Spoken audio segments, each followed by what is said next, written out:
روزہ دار کو اتنی بھوک لگی، اتنی شدید بھوک لگی کہ اگر وہ کچھ کھائے گا پیے گا نہیں تو مر جانے کا اندیشہ ہے، یا پھر عقل میں اس کے فطور آ جائے گا، تو اس صورت میں کھانے پینے کی اجازت ہے۔ اور اگر بھوک اتنی شدید نہیں تھی لیکن پھر بھی کھا لیا اس نے، تو اس صورت میں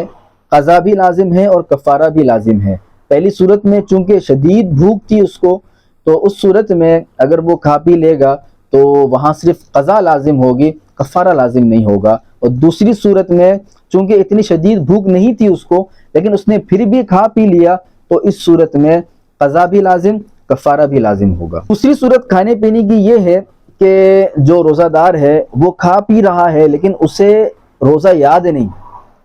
وہ یہ بھول چکا ہے کہ وہ روزے سے ہے لیکن وہ کھا پی رہا ہے، تو اس صورت میں روزہ نہیں ٹوٹتا، روزہ بدستور باقی رہتا ہے، چاہے وہ ایک مرتبہ کھائے یا کئی مرتبہ کھائے، اس سے روزے میں کوئی فرق نہیں پڑتا۔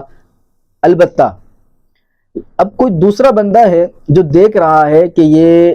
جو کھا پی رہا ہے یہ روزے سے ہے، اس کا آج روزہ ہے اور یہ کھا پی رہا ہے، تو اس صورت میں آیا وہ دوسرا بندہ اس کو بتائے گا یا نہیں بتائے گا؟ تو اس کا یہ حکم ہے کہ اگر تو وہ بندہ جو کھا پی رہا ہے وہ طاقتور ہے، اسے معلوم ہے دوسرے بندے کو کہ یہ بھوک برداشت کر سکتا ہے، افطار تک اگر یہ کچھ نہیں کھائے گا کچھ نہیں پیے گا تو کوئی مسئلہ نہیں ہوگا، تو اس بندے کو بتا دینا چاہیے کہ آپ روزے سے ہیں، شاید آپ بھول گئے ہیں اور آپ کھا پی رہے ہیں۔ اگر تو وہ بندہ جو کھا پی رہا ہے وہ کمزور ہے اور دوسرے بندے کو معلوم ہے کہ یہ کمزور ہے، یہ اگر بھوکا رہے گا تو اس کی طبیعت خراب ہونے کا اندیشہ ہے، یہ برداشت نہیں کر سکے گا افطار تک، تو پھر اس دوسرے بندے کو چاہیے کہ اسے نہ بتائے، اسے کھانے پینے دیا جائے، اس کے روزے میں کوئی فرق نہیں پڑے گا۔